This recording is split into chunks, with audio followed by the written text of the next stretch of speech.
sure that I find a way through a cloud of haze. Every day I whip, find how to live through all them cloudy days. You know the mind's a maze with all its mixtures. It's always hard to get the entire scope of the picture. 1080p, that's you other busters, yeah, obsolete. Can't fuck with me, excuse my French, but I'm not discreet. I wear my heart on my sleeve, but I've learned my lesson. I learned 1996 birth, one of the greatest weapons untold. I'm destined to reach heights thought I could never see, but foolish thoughts rampage my heart and let me not reach the peaks that's entrusted to me. My belief shatter off past actions. I grieve, but grievance never really matter. It's how I choose to act differently in the coming battles to overcome my limitations and get out my shadow. But it's hard to wade in this water, but it was never shallow. Fuck it, let me get the paddles. Fuck that now, let me get this castle. Fuck that now, let me get this battle.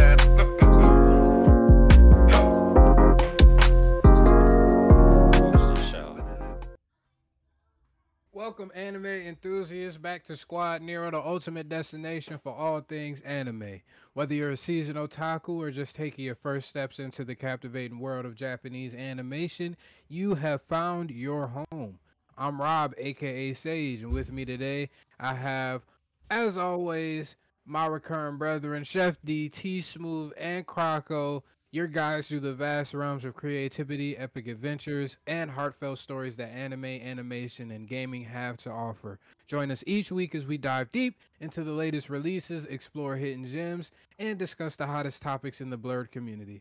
Get ready for a journey filled with laughter, tears, and the unbridled passion that makes anime a truly unique art form. Without further ado, let the anime odyssey begin. Before we get into the thing, please like this thing up, subscribe, turn on that noti bell so that y'all are staying up to date with all the content.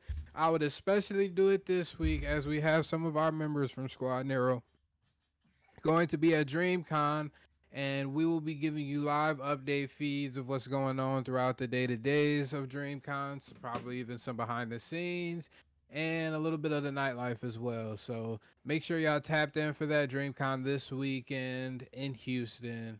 Meg Thee Stallion was announced. We are ready. Nonetheless, though, all my brethren, how are y'all doing today? Well, I'm gonna start this off. You can take that like saying who's like here with you. It's not like you by yourself every Sunday or Monday. You can just say we here again. That's all. You don't have to announce all of us unless you have a guest or something. What if niggas don't know y'all names? And they should know our names by now. And this is their first shit. I'm a little with Rob. It's new members, T. If we get 100 subscribers, you gotta say our name. 100. We aiming for 150. This nigga was ready to dunk on the nigga. So you want me to dunk on you? I didn't say I wanted it, nigga. I said you was ready to. I'm just saying. You trying to catch a Gideon right on cowboy dunk? Okay. You want to be famous? This is feeling really awkward. With a ninja nuts in your That face? sounded crazy. If that's D Croco, how y'all doing? How y'all doing? No. Don't cut me off. Don't cut me off. We might need to, T, because I don't know what you using a whole bunch of phrases that's just making me want to call. I got this. Okay. Well, besides that, besides somebody, that, yeah. HR. Yeah, we're HR. We need to call HR. Well, with that being said, I am looking forward to this weekend coming up. I've had my fun last year, which we was trying to get content. I was enjoying myself for my first Dreamcon last year. This year, it's all about business while still having fun in the process. You want to see a whole bunch of content. Working alongside Blerd, our boy Otis, the director of content. Some good things coming. You're going to see some random moments that we're going to be bringing onto the floor. You're going to get announcements. Besides that, want to give everybody an announcement, though. Blerd is having a Marvel Rivals Tournament June 21st, I believe, 21st and 22nd of June. Come get your team of 6 and come catch these hands. Are you already a part of a team? Come get your team and come catch these hands. Are you already a part of a team? Like I said, come get your team. Yeah. Nigga don't want to answer because he shady. know he left Yeah. niggas off the team. Nigga, doing yo, niggas, hey. boy. I ain't Y'all on no seeing team. Live and direct. Here's the thing. How this nigga I ain't on no feel. team right now. I ain't on no team right now. I'm a walking free He agent. basically said he don't give a fuck about none of you new niggas. Y'all should already know our names. Nigga, God forbid a nigga trying to learn something. And then he joined the tournament. Hold up. It ain't even a I didn't join the tournament yet. Oh, whose team you a part of? Answer the question. I'm not a part of no team yet. I still got to get my team together. Why I'm fielding so offers. To answer that? But I'm fielding offers. Everybody got to play their role. That's all I got to say. Sometimes you don't play your role, Rob. That's what I'm saying. I'm trying to fill my offers out. I play my role. No, you do not. No, you do not. No, you do not. Niggas, wow. Do I need to pull your stats up? You can.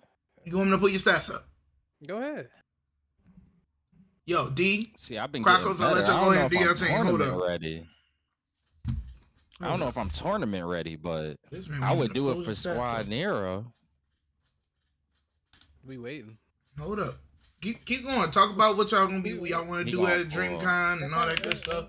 I'm about to find this. Yeah. All right. So Croco is the only one of the members that's not going. So D, I'm gonna ask you, what are you most excited for? My bad. Yeah. Nigga ain't showing up. But I'm most excited for the networking. Let me stop playing. I'm excited for these parties, man. I'm excited for everything going on after the convention.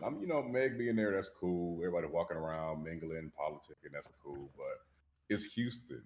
It's Houston, Texas. We've been in Austin. We've been on 6th Street. That's cool. But it's like, bro, I'm excited for Rob to be able to experience Houston from Thursday to Sunday. That's number one.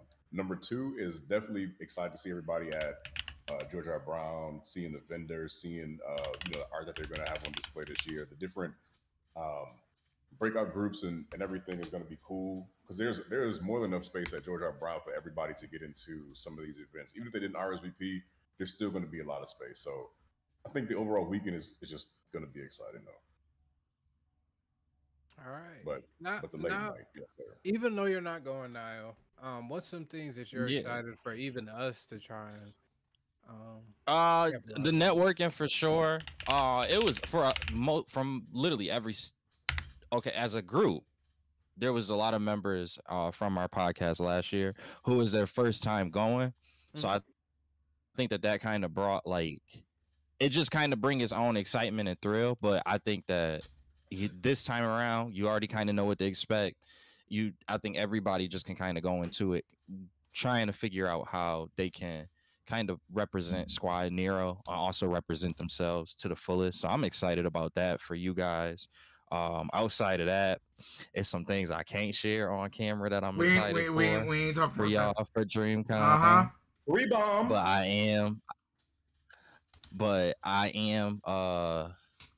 do think that you guys will have a good time. It being in Houston, I imagine I can 2-7, pretty much imagine that it's gonna be a completely here we go. 5-5.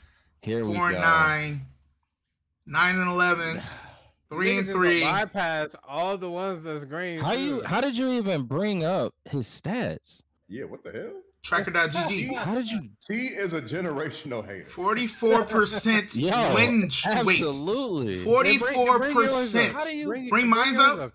Okay, bring mine up. Bring yours. You just search people's names. Can you search mine? 50%. 73 wins. You win it by 3.6%, my brother. 3.6%. 73 wins compared to your what? I don't play the game as much. Your win rate 44%. My win rate 50.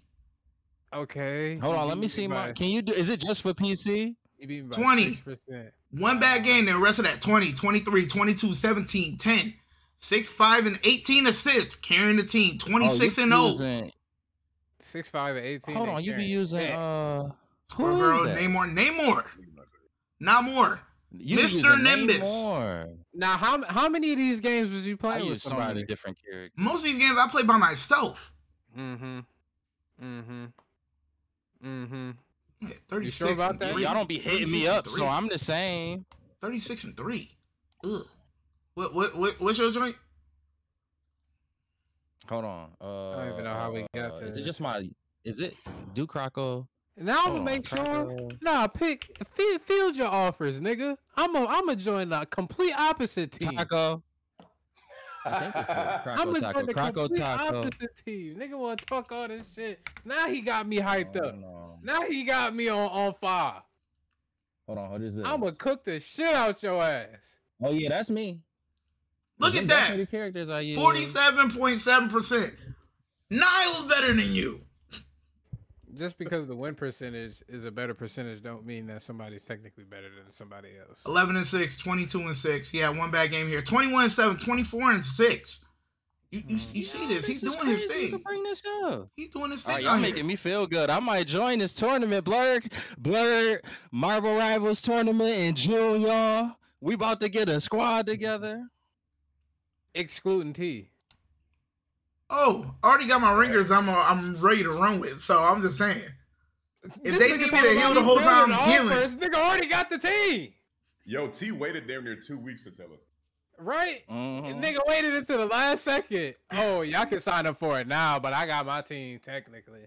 I'm just saying. You already know who I roll with. Like, And now I'm gonna cook all 5 of them niggas. You and all 5 of them niggas now. It's blood beef now. blood beef. Yeah, you made it personal, nigga. Literally, all I gotta do is ask one person to play Hulk, and I'm playing Namor the whole time. That's okay. That's gonna be. It's gonna be a problem for He you. definitely all Play Iron Man. Play Iron Man. Play Iron Man. I dare you. Play Iron Man.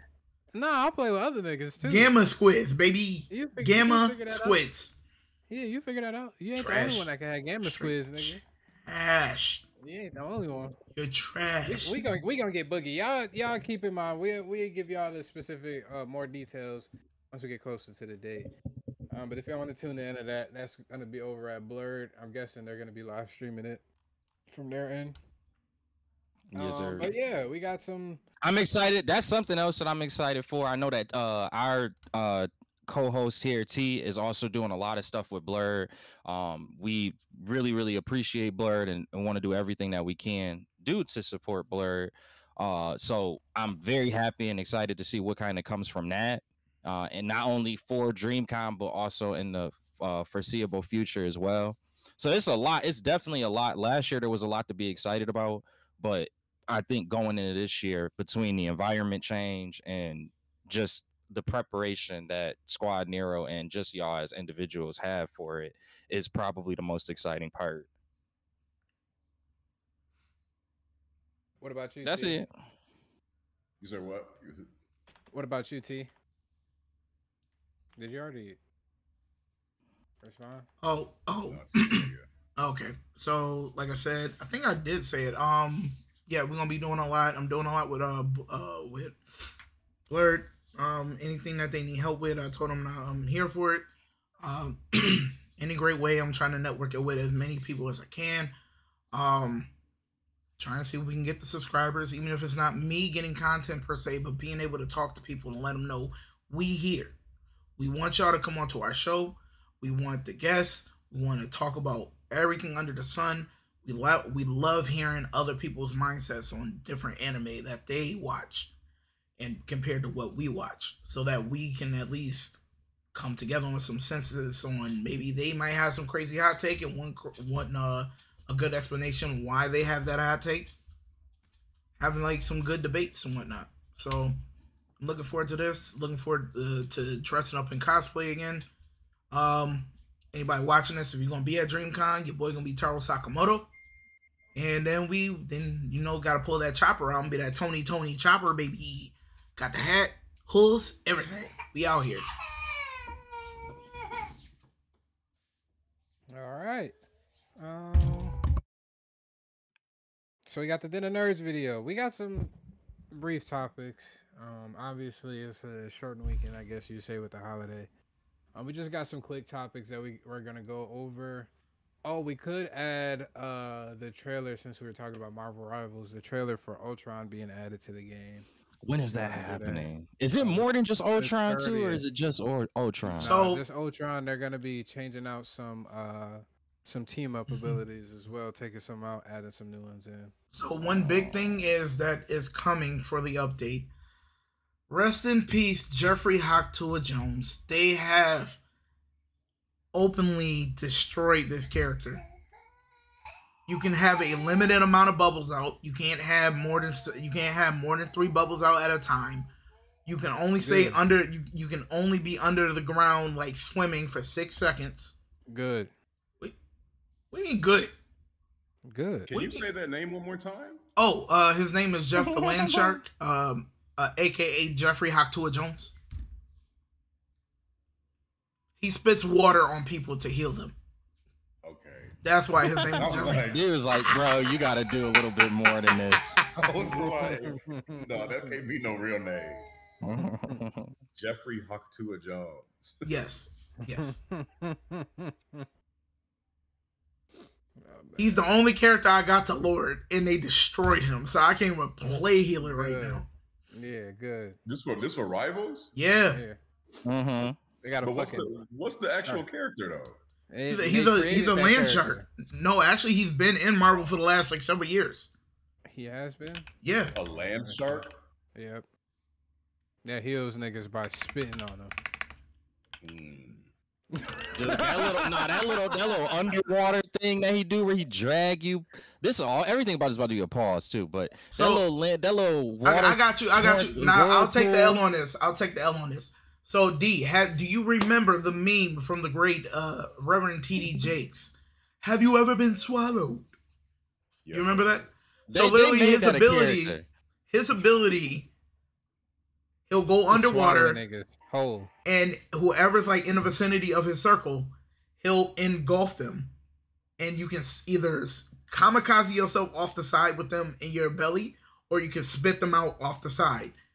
But the problem is, mostly everybody has an ability to jump out of it when you spit them out. So some people, you just see them like kamikaze and suicide right off the side of the map. Jeff appeared in his first comic he appeared in was in 2018, so he's been out there. Yeah, I'm good on that character. They're gonna bring a shark. They bring a shark before a Silver Surfer. Like, and a little annoying shark. I never used a shark though. Watch me use the shark and be like, bro, this is the best character ever. Not now. You're gonna have to wait till they fix him again. Oh, all right though. Do we got the trailer for Marvel Rivals? The Ultron with Ultron coming in? Let me snag that.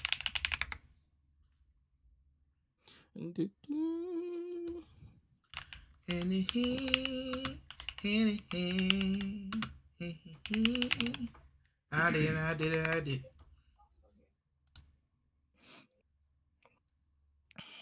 And Dreamcon is this weekend, correct? Absolutely.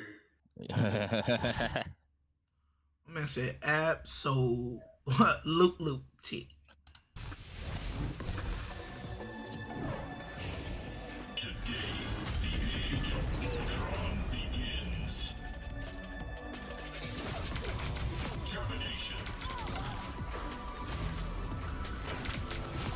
Oh, this is like Iron Man. Yeah, he's a healer though. His beams take out health and they heal.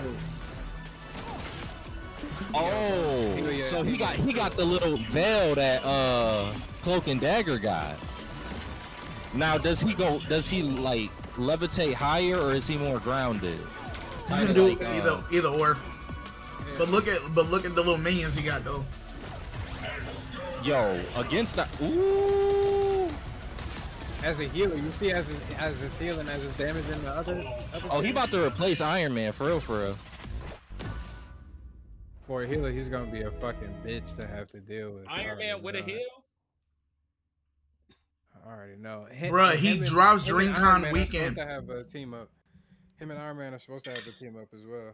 But the fact he drops during Dreamcon weekend on the 30th. The 30th. This Friday. Get your practice in, Niall. Yeah, I'm gonna play while y'all at Dreamcon. Niall, I'm telling you now. If you gonna play on Rob's team, I might have to pick up Ultron.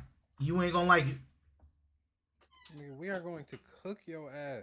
As long as it's like 3 characters that I just like, yeah, and that's gonna be Squirrel Girl, crazy, Even better. crazy. And if not Squirrel Girl, Punisher, definitely agree. Okay. I want another character like Punisher in the game too. By the way, I'm gonna let you know now, just for you, Niall. You got 2 of my characters that I'm close to being Lord with. I know, and I'm going to pick them against you. That's fine. Who, if you, That's it's gonna be a fine. mirror match. I'm literally gunning for you. That's I don't fine. like when people if you pick who I Squirrel pick. Girl, you definitely gunning for me because every time that I play Squirrel Girl versus Squirrel Girl, all that happened is the 2 Squirrel Girls end up going at each other, and it just Well, be the bad whoever part the is better at I using know how Squirrel to Girl. I know how to maneuver with her really well, with her jump instead of like. Me too. Oh. I've gotten I'll be honest, I wasn't, but I have in like the last week. All right, what you doing over there? Why your camera jumping? I'm shaking my legs, but I just want the class to see real quick. I just want the class to see something, cause you know how we live in this digital age where niggas like to pick and choose what shit they want to fucking show, right? So go ahead, click on that, T. Go ahead, click on that. Watch stream. No, not yours, nigga. Yep. There you go. There you go. You see that KDA right there? You see that? All right, now hold on. How did y'all pull this up? Can I just go to the website? Now we're gonna Tracker.gg. duplicate it. Now we're gonna duplicate it, and guess what I'm about to do? I'm about to pull up my joint now. Alright. Now y'all see this. Y'all see this man was talking hella shit, right? Let's see how many times he actually get MVP. Let's see how many times he actually I don't get a lot of MVP. I'm not gonna hold you. carrying his fucking team. Cause this nigga talking. Yo, but sometimes they be cheating me when it come to the MVP. Like, bro, if I use Cloak and Dagger, that's another one that I like using. Cloak and Dagger, I'm the MVP, and they be like, nah, you not. And I'm like, nah, you bugging. This nigga talking a whole lot. You see this? 73 wins, bottom 42 percentile. You see me 297 fucking wins. KDA ratio better than this nigga. KD ratio more immensely amount of more kills than this nigga. Immensely more assists. Last kills cooking this nigga. SVP. Even when my team lose, I'm still carrying my nigga. I get the SVP next a lot. time, this nigga, look how many MVPs this nigga got. This doodle garbage nigga. DDG. T is DDG. Doodle garbage. Where do you see T's MVPs? Oh, my bad. Hold on. Because it's only showing the one joint. Yeah.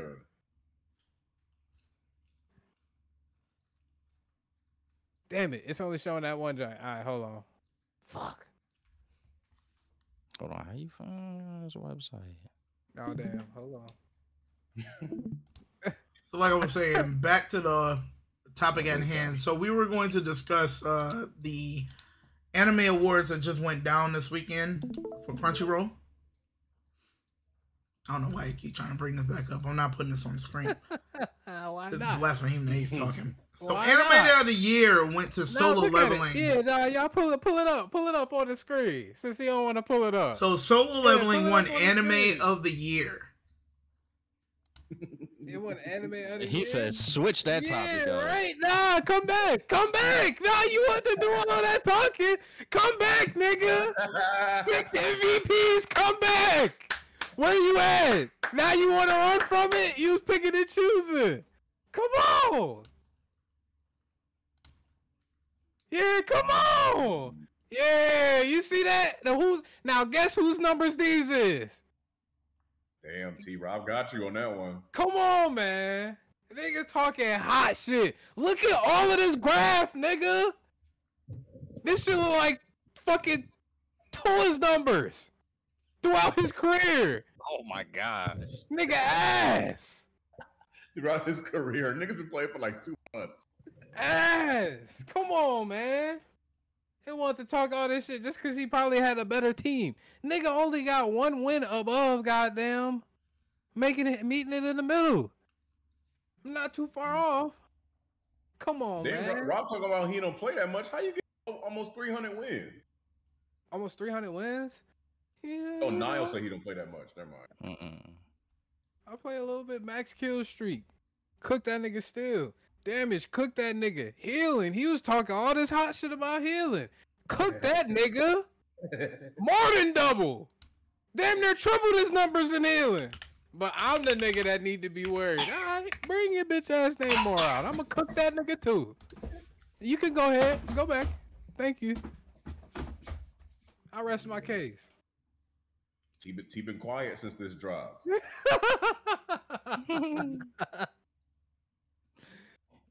He said, I'm gonna eat these blueberries and let y'all niggas talk. He about to be playing tonight. Nigga, He like, all right, watch this. He about to hit you with that Usher. All right, watch this. I have 2 different accounts too that I play on. Nah, that's your main account.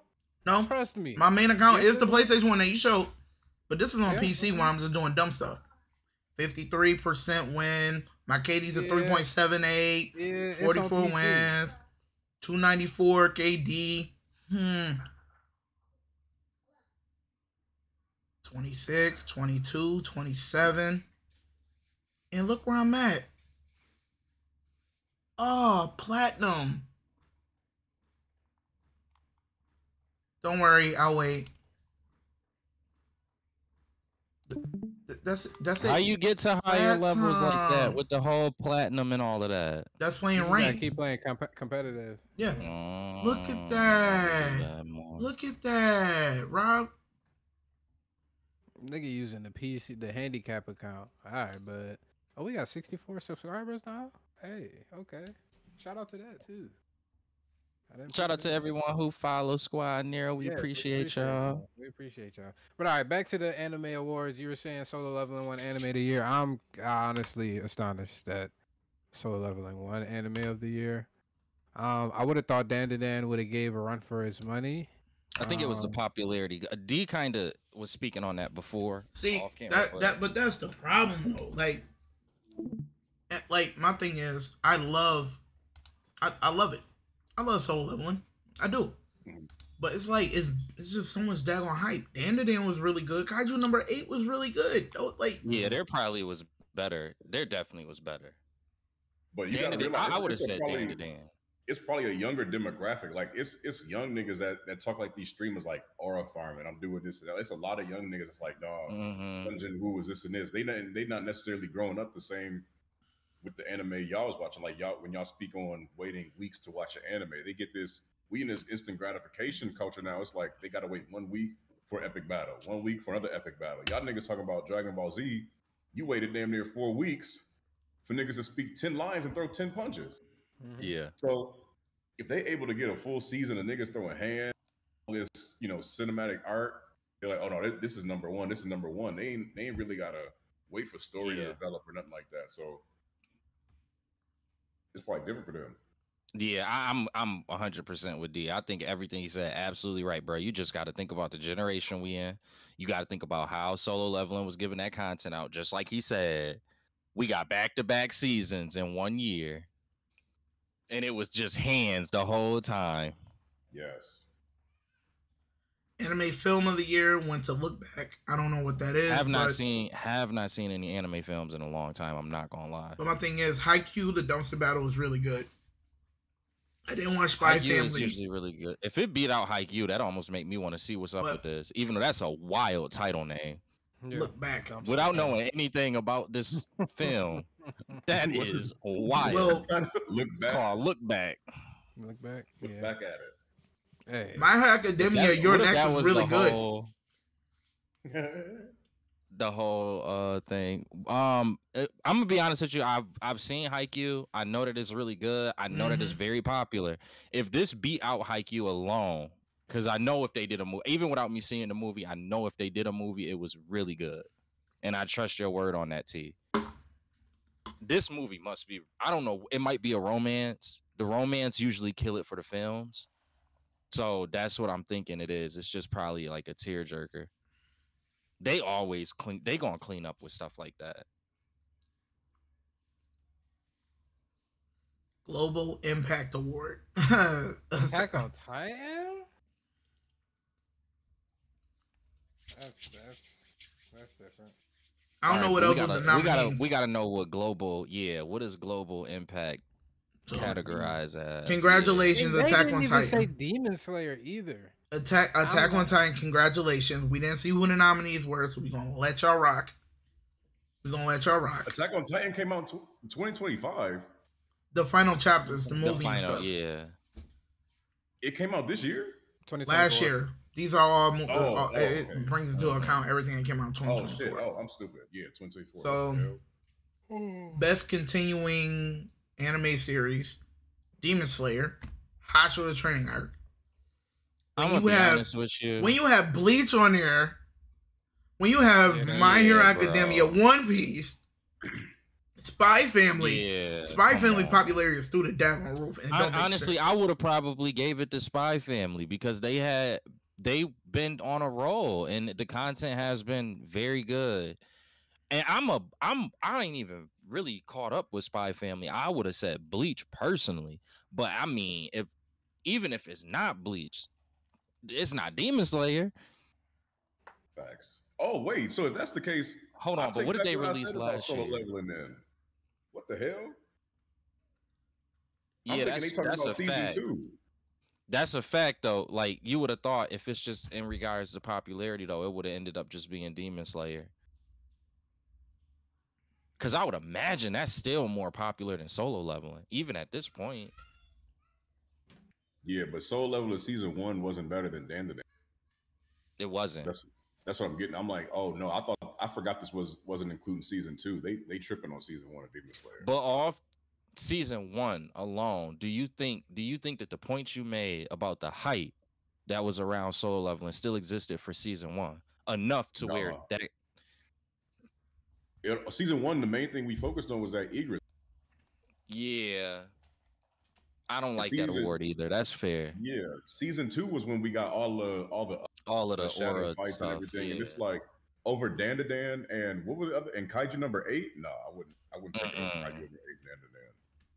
I agree. And Demon Slayer winning again, that don't make sense either. But, I mean, like, it's lesser series out that people like, they not as known, but people, they were genuinely better that you could have had in this category over because what did we have in 2024? That wasn't the Red Light looks District. Like it goes up to a certain point because Dandadan came out the top of 2025, so it looks like it goes to like March or April. Okay, because this so it does count. It does count 2025. Like it basically counts anything from winter 2025 anime lineup. Yeah. Mm-hmm. Man, Sakamoto Days was still even pretty good, if that's the case. But so continuing, all right. Best new anime series, Solo Leveling. When you got Dandadan, Kaiju number 8, The Apothecary Diary, and Farron, like I don't think that Solo Leveling should have got this one either. No. Nope. Or if at the very least Solo Leveling could like if you give them one, they shouldn't have got the other. Especially after the shit they did to the fucking translation of the manga or manhwa to the show for the season 2, especially. Yeah, it was definitely switched up. Yeah, that switched up a lot. This next category is gonna piss Rob off, just like it pissed me off. Best original anime winner. Ninja Kamui. Oh, ain't no way. Oh, ain't no way. That ain't only pissing Rob off. Pack these niggas up. Oh yeah, they cooked. This whole list can just throw this whole list out.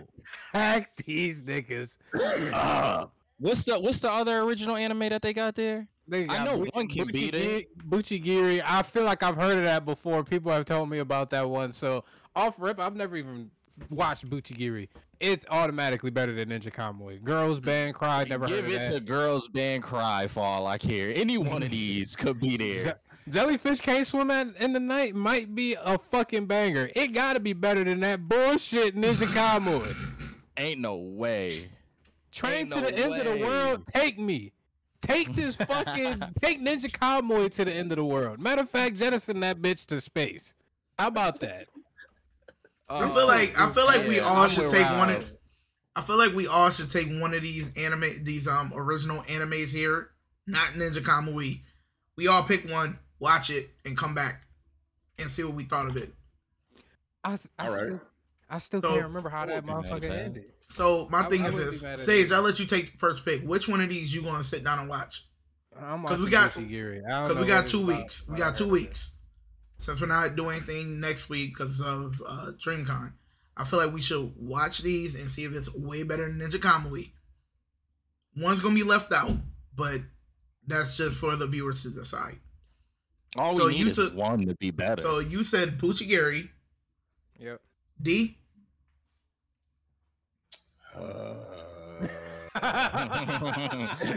This list ain't the strongest lineup, but Oh my god! Let me get Train to the End of the World. Fuck Train it. to the End of the World sound like it might be some fire. yeah, shit, it might be okay. a sleeper. All right, now Oh boy, let me do Metallic Road because I don't want to do Girls Band Cry. If Jellyfish Actually, can't no. swim Give me at night? that. God damn! This Train to the End of the World shit is like totally looked it up. spies. He looked it up and said, "Oh wait a minute." Oh, I'm not watching this. I'd rather watch Ninja Kamui in reverse. God, give me them man. jellyfish.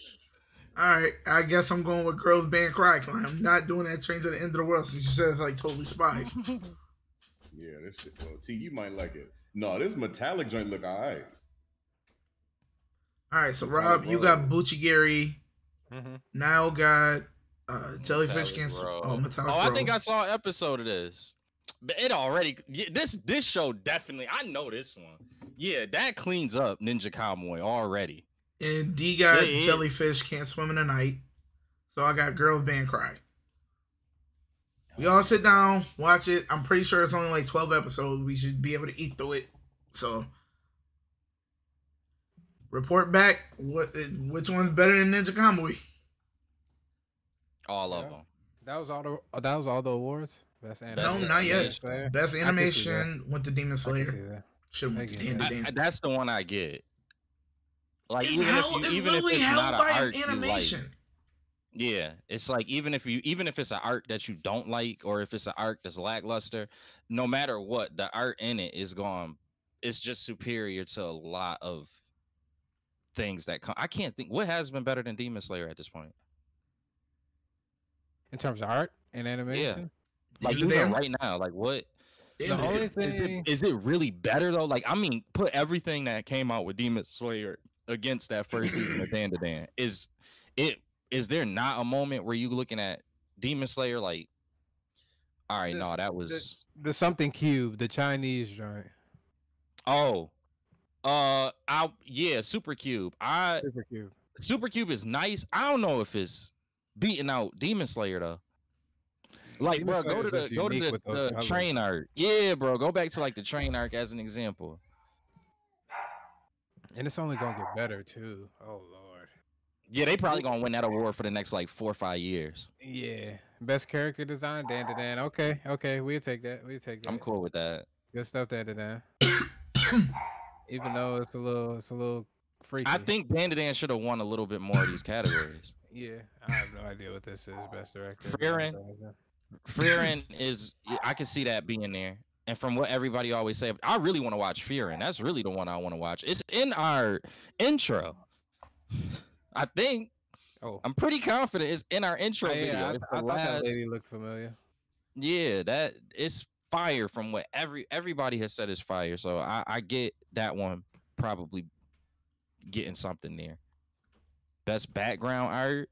I don't know about it, so I don't know, but I could see probably it being between this Dan to Dan and oh no, it definitely they specifically using the training arc.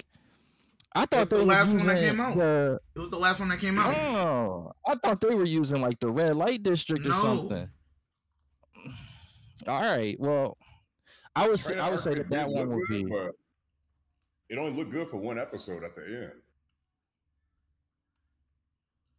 This kind of pissed me Yeah. off. The training arc? It's true, but I don't know. I feel like that one episode damn near gave you enough animation. for it to be whole- able to win beginning these too. For the awards. whole season. Yeah. And the beginning But too. the beginning too, they had the Win Hashira and the Ms. Hashira fighting the demons. That shit was cold. Yeah. And they didn't know where they was going. But then at the end, that animation was crazy. But damn, to win a whole award off of that. Yeah. Blue Box. I feel like I've heard of that too. Scott Pilgrim. I've heard of it as well. I don't watch that much romance anime, so Yeah, me neither. I just don't know. All right.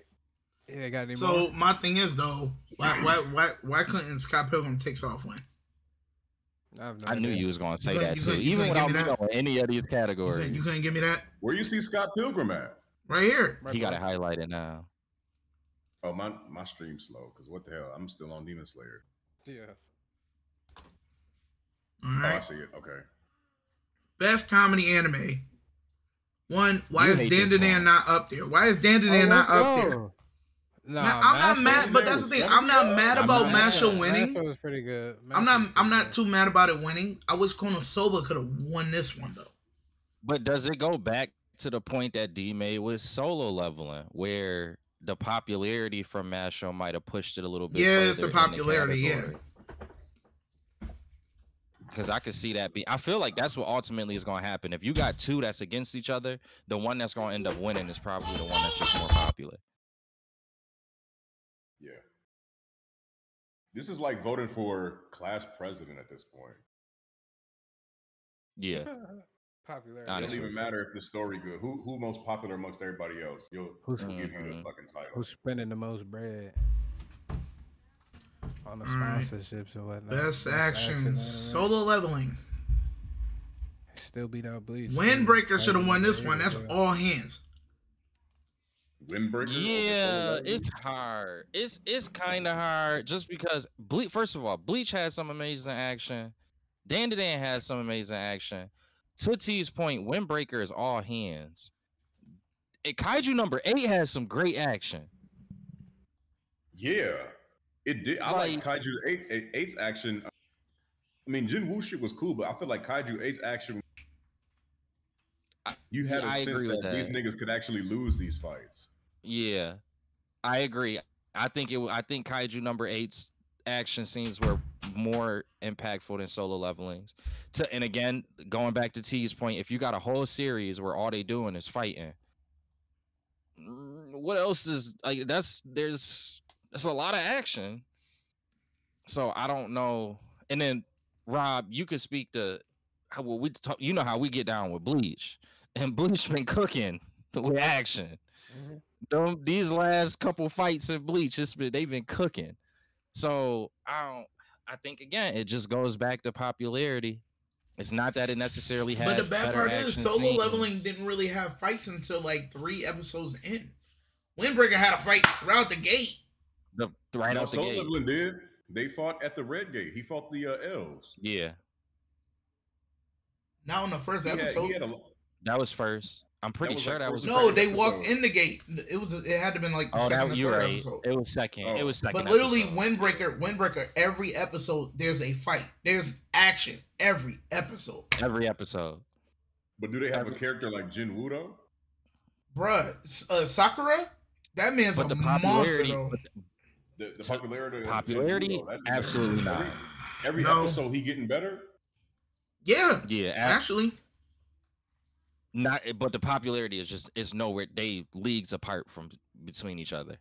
And Jin Woo look like a stereotypical, like K-pop Asian star nigga that the girls be swooning over. So if you put him in an anime, you getting attention from the fighting and attention from shorties from watching anime. Dan, how many episodes did Dan not have fight scenes in? It was But several. everyone did. No, it was like maybe 3 or 4, like 3 out of them. How many episodes was it? Like 12? Something like that. Because remember, they didn't fight Turbo Granny until Yeah, it took a minute, but I still feel like they had miniature fights. in Episode between, but 3? Okay, if it was spread out a little bit with that, I could see it not getting action. It should have got something. I mean, I think it is a little ridiculous that we haven't seen Dan win anything so far. I gotta tap into ReZero because this one won Best Isekai Anime. Fire. I gotta tap into that. Yes. But I'm surprised Shangri-La Frontier, because that one got popularity. Isekai, that's the thing. I was just about to say that. Shangri-La Frontier definitely should have won this. If anything, the best continuing series, I think that ReZero should have got that, just because they did have a little bit of a down period. I know hate it, but they had a little bit of a down period, and then they kind of bounced right back with the last 2 seasons that they did. So I feel like if they, unless they got it last year, that they should have got the best continuing series for this year. But I definitely think Shangri-La Frontier, yeah, it 100% beats out ReZero on this award. I'm glad this didn't win. Absolutely. That would have been annoying. But yeah, I'm sorry. Even the time I got reincarnated as a slime, I haven't watched it personally, but apparently it's really good. It's really good, but season 3 started off with pretty much like backtracking on everything from season 2, since it wasn't it wasn't in play for like a full year. It was like 2 years before we got season 3. So the first half of season 3, it was them backtracking, telling us what happened and what was going on in between everything. But Mushoku Tensei was a little slow. Still, it's good. Konosuba. It was good. It's good, but it was a little slow. And then the Konosuba, I think it's just like that one is one of those things where it go back to popularity. But Shangri-La, maybe Shangri-La that applies to as well, is that it's more of a deeper cut for anime fans. True. Best drama went to Farron. I could see that. Even without seeing it, I could see that. I don't watch enough Slice of Life. We can't need too many losing heroines. I'll probably tap into that since it did win to see what the fuss was about. Best main character, Jinwoo. Who cares? Popularity. Get it? I get that though, because again, right, the popularity. Nobody on this list was more popular than Sung Jinwoo. Just give me Okarun or Momo. I would have been happy with either one of them. They just weren't as popular. Best supporting character, Fern for Fern. Even though you got Turbo Granny in here, who was a dope supporting character. And Granny Sekio. And Granny Sekio. Yeah, but without knowing, without me actually seeing Frieren and hearing everything that it's been about, I could see where that will maybe clean up. Who's Seiko though? Is that the grandma? Yep. Yeah. I like Seiko. Damn.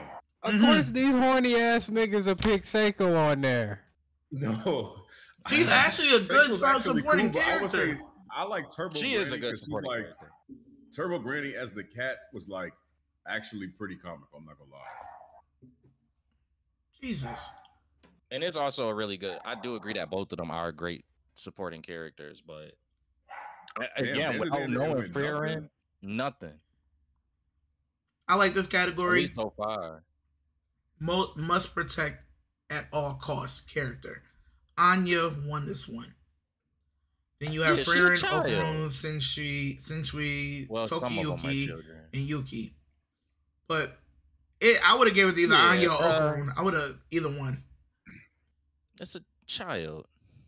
That's gonna win that one. Everybody loves Anya. A child in a popular series, yeah. Now I remember we had talk about this with best anime song. Best anime song. Okay, I'm glad they gave him something because that is. But Creepy Nuts had 2 chances. He had 2 chances in this category to win. Because Bing Bang Bang Born was a smash hit for Mashle. But Ultanoke, fire. I like it better than Mashle. I like it than the Mashle OP. I'm glad they got something. Mashle didn't win anything yet now, huh? Mashle did win Best Comedy. Oh, yeah, Best Comedy. You're right. My fault. But yeah, that is fair because that was really good. Best anime score? No. Absolutely not. Which one of these had the best score? I would have took Bleach. That score is fucking heavenly. Literally. I give it to Dan. Pun intended. Fire. I give it to Dan. No, it's not, yo. It's not a better score than Bleach. Dan It's Dan was not. great. It's not a better score than Bleach. Dan got a great intro track. I mean, and how they do manipulate the track in the backgrounds of the crazy ass scenes. Okay, but Bleach, like, come on, Bleach All has around. been iconic since the get go. What's with that Bleach? score. Bleach not even on the list though. It is. It's the first one. It's the first nominee. Abyss by wait, what? Best anime song? Best score, like song, the best music that score. plays like during the fights and stuff, like the operatic stuff that play. Nah, I think Rob, my right. stream just late again because mine say best anime song. Looking at a picture of Dan to Dan. Oh, I don't yeah, see that it's just on best anime was like the last one. It's Best probably just anime late. song. Best anime opening went to Otonoke. Yeah, that's fine. I'm okay with I that. do think that one of the two could have went to Masho, but Nah. it's all right. I'm cool with it. I'm not upset. Bling Bong Bon Born made a whole TikTok dance craze. So did Otonoke. Yeah.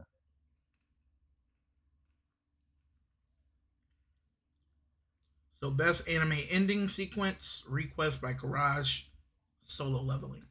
I can see that. Yeah, that ending was tough. I don't know any of the other ones either. I don't think so. Nobody by One Republic? Elusive Samurai. Okay, yeah. But I still okay. I'm cool with this though.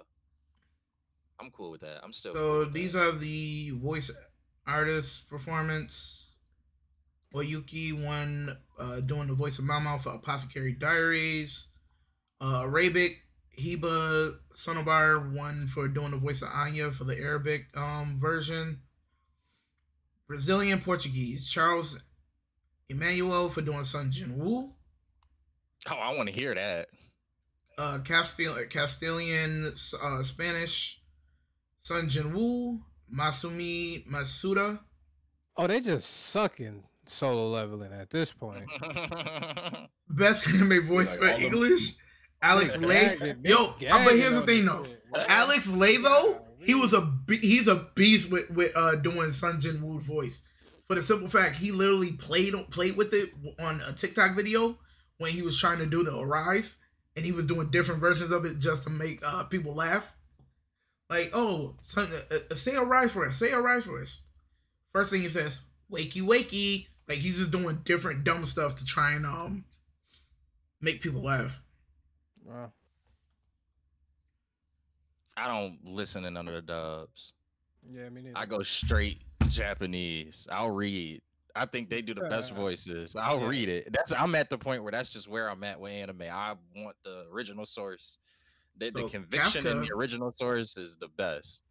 Best animation voice for French, Adrian Antoine as Kafka Habino. Best anime voice artist in German, Daniel Sklas as Monkey D. Luffy. Yeah, because you know what? In German, he like Luffy voice in German. Yeah, if somebody just did that, they probably deserve an award for it.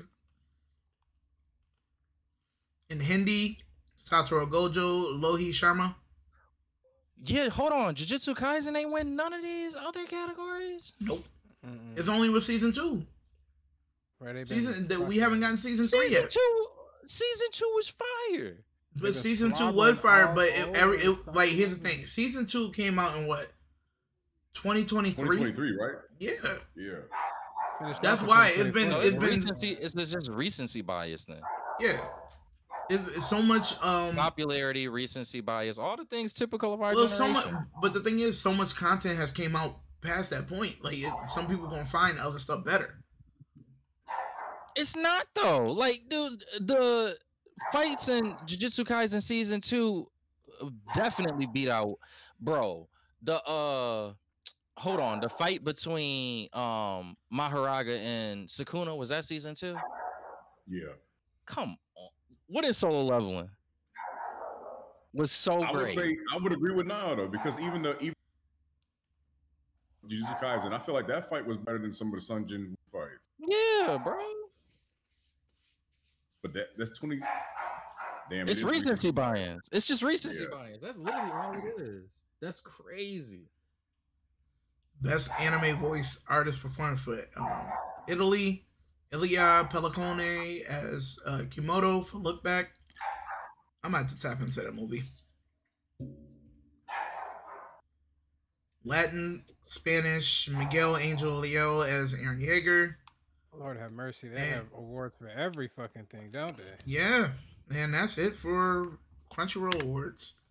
Thank God. Okay. Well, they gotta consider all of the different countries and whatnot. They've been all that Yeah, Rob, like, they all that don't- slobbering off of fucking solo leveling. Solo leveling And is the crazy. fact that Ninja Kamui won even one Anything. sliver of an award was just absolutely absurd. Yeah, Point blank period. I agree with that. Point blank That's period. insane. Crunchyroll, a great place to watch your anime for a cheap price. And nigga, a shitty place to get some damn anime recommendations from. Because if that's the anime recommendations that they got for niggas, Lord have mercy. Lord have mercy. And the thing is, they probably just going all off the popularity that come from Mhm. their site, come to the other major platforms. It's just it ain't like a sit down, drag out, like, okay, this is coming from different sources. Like, we really collaborated on a bunch to get these awards. I don't feel like it gave that vibe, especially with so many being like the same anime getting the same award. It's like, all right, well, somebody did something different. You got like, we not thinking about that.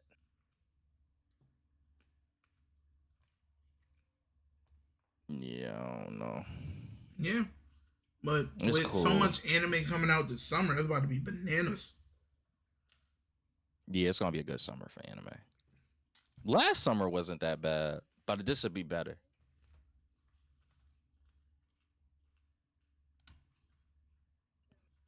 All right, where we at now? Did Rob freeze? Yeah, he did. He Hello? froze. Hello? There he He's is. back. There you go. All right, my bad. Before we go off to the next topic, I want to give a quick shout out to a lot of the streamers and the main streamer who's been at the helm of it, Kai Cenat, and all of the streamers that was associated with his streamer university. Not gonna lie, super funny ass event. I'm usually not the person to get tapped into streamers like that, really. I watch a video here and there, but that shit made me want to tap in a lot more. So shouts out to Kai Cenat, and there was mostly black people on there too, so we love to see it. Kai's always trying to find ways to be able to get black creators and even up and coming creators the opportunities that other creators didn't necessarily have growing up in the industry like Kai didn't have. So shout out to them. Shout out to him. them. Yeah, I heard a lot about this streamer university thing. That shit is hilarious. It made dog. me I'm not. gonna lie. I'm not gonna lie, Rakai annoyed me a lot during this whole situation. Yeah, it's gonna be some niggas that's gonna know you most definitely, but it was some people, and I don't want y'all to goddamn stab me or anything like that, slap me at Dreamcon, but this is just the facts. DDG had some of the best content there. Even though he's going through some legal problems, it was pretty fucking entertaining. I'm not Legal gonna lie. problems. He's only abusing his girl. Oh my Yeah. gosh. Yeah, Uh, there's not to. All right, whose side man. are you on? I'm not on anybody's side, but I will say that I agree. Something had to have happened in order for her to get that temporary restraining order. So I fall on the side of I'm giving the lady the due diligence, but I'm also waiting for more information to come out as well. So that's my stance on it. But nonetheless, DDG was outlier. I feel like probably a little bit of Duke. I've seen a little bit of Deshae Frost. Those are large names. There was a lot of other streamers as well. So So- tap into that. Oh, go ahead. Here's the cool thing, like if you notice, Kai was setting up a lot of alley-oops for people to have clip moments. Yeah. When he told them to, hey, you gotta leave this party, everybody get on the bus. When they got back to the campus, Kai was there waiting for him. Yeah.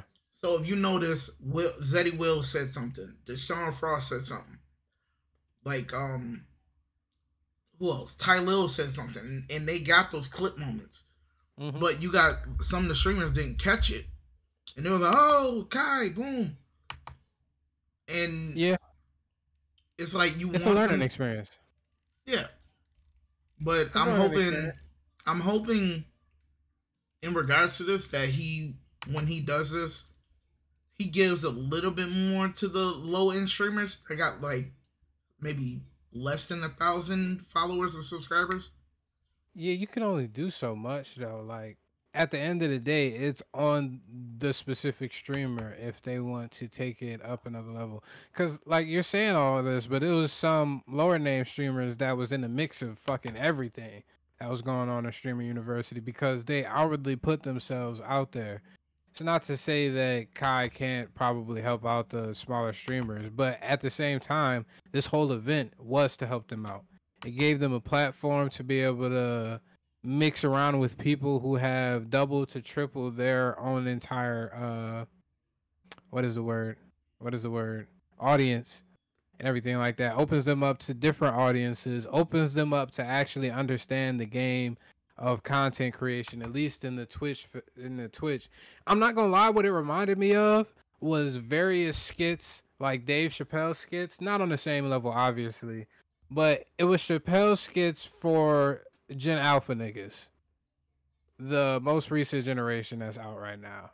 It's various skits just on how they talk, how they operate, how they view certain topics and everything like that. Like DDG, a professor fighting a student. Like that's some funny shit. If Chappelle made a skit like that, and it was a nigga as a professor, and he was like, "You gonna disrespect me in the class? Square up with me, nigga." Dave Chappelle will find a way to make that shit funny as fuck. And in my eyes, DDG found a way to make that shit funny. The beef between him and Kai and everything like that, like India Love being there, everybody fiending over her, like it was funny as shit, man. It was funny as shit.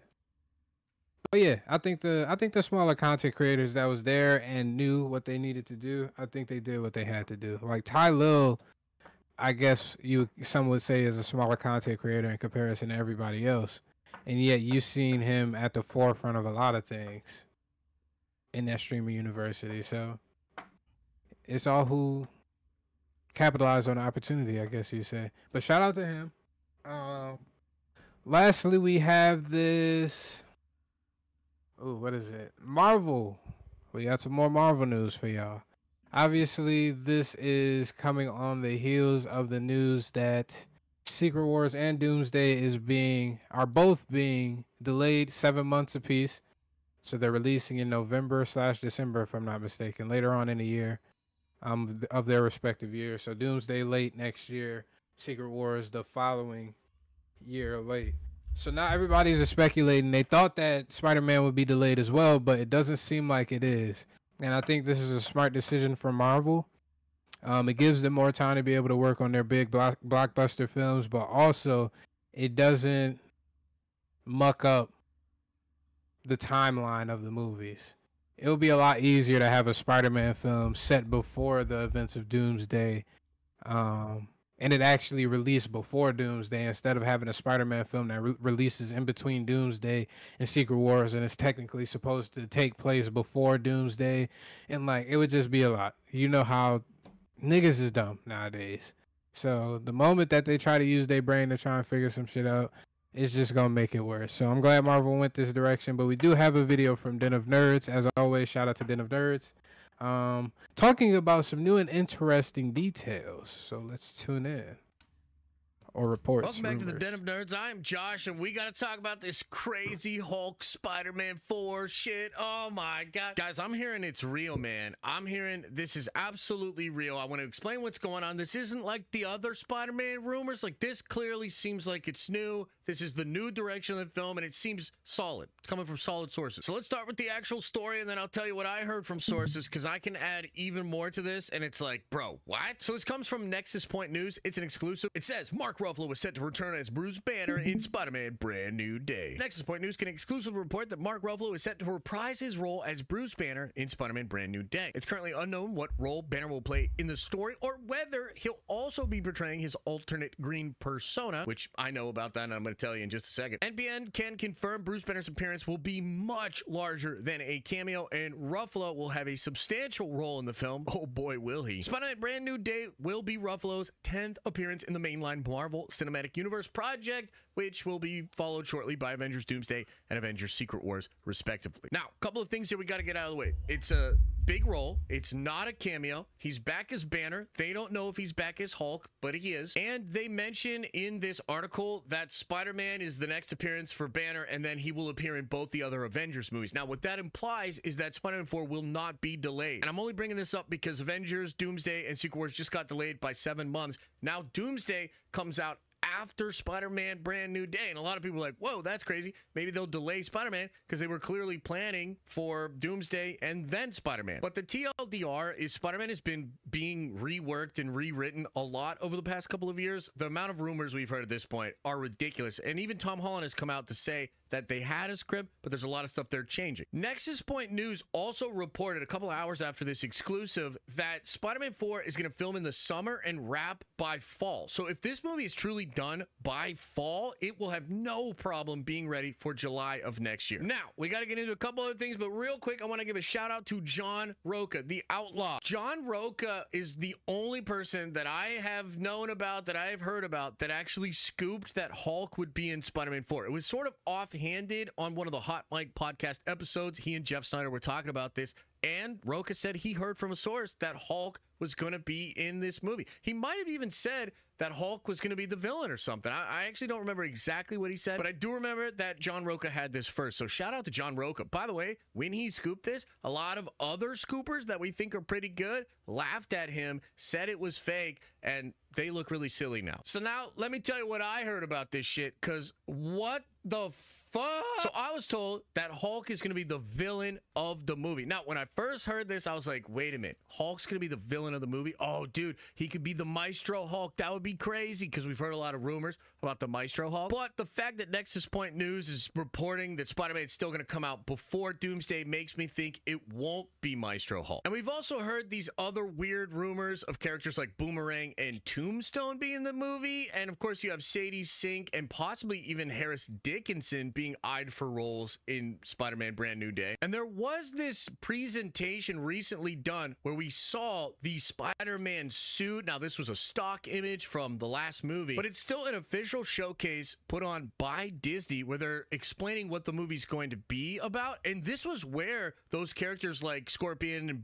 Tombstone and Boomerang, that's where that scoop comes from, was that presentation, right? And so maybe you thought that presentation was just bullcrap, but it wasn't, because I've heard that people at that presentation were actually talking about Savage Hulk as well. That was an element that was a part of the presentation. And other people can verify this because there were a lot of DMs flying around from people that went to that actual presentation and a lot of the other scoopers. And after the first source reached out to me, I had another source reach out to me and confirm that it is true. So from what I understand, the Tombstone, Boomerang, those rumors are all real. There's even a character, Tarantula, who's a really wild, obscure Spider-Man villain. He's apparently in there, and Savage Hulk is the villain of the film. And so you're going to have all of these other villains. Very much feels like just everyday friendly neighborhood Spider-Man stuff, like just the villains in New York City. But apparently Savage Hulk is the main actual big villain. Now, I'm kind of confused, okay? There's a couple of ways this could go down. Maybe Bruce is in the film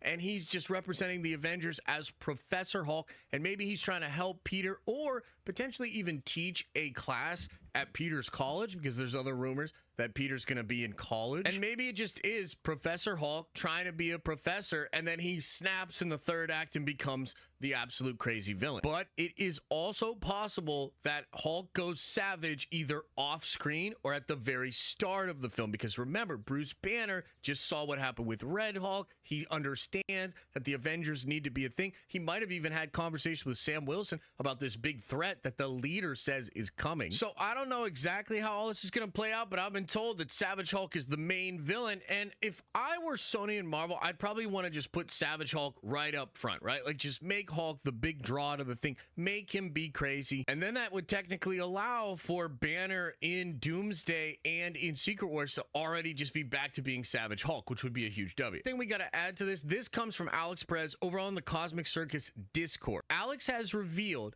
that there will be a sequence in this movie, Brand New Day, which will be one of the biggest, if not the biggest, stunt sequences for an MCU film ever. It's going to require a large amount of safety coordination. It will take over a month to shoot. It will be shot practical. It will be filmed outside, and it will be filmed in a very heavily populated place. And what does that sound like to me? That sounds like Hulk snapping in the middle of New York City and going absolutely crazy, and Spider-Man having to try to save everybody around. Like, dude, that's what that sounds like to me. It could be something else, of course. Within the context of everything we're talking about now, like that feels like what it would be, right? And there's one other thing. I literally just found this out. I had no idea, but apparently Gary from Nerd Erotic had been talking about this too. And on top of that, Gary said Punisher's gonna be in this thing too. So dude, all of a sudden that's looking very likely. Like he had this, Roka had this, everybody else said they were absolutely crazy. Punisher being in the movie, damn dude, that's kind of wild. I mean, I love John Bernthal.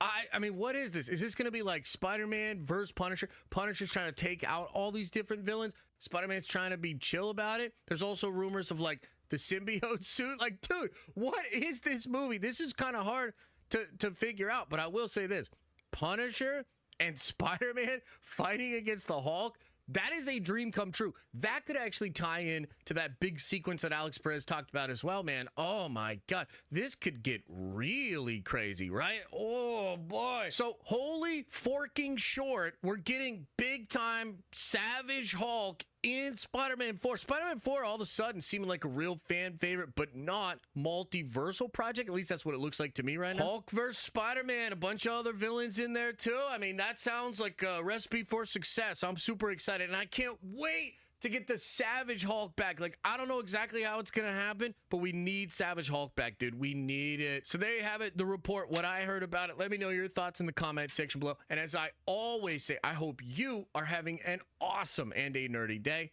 and I'll see you in the next video.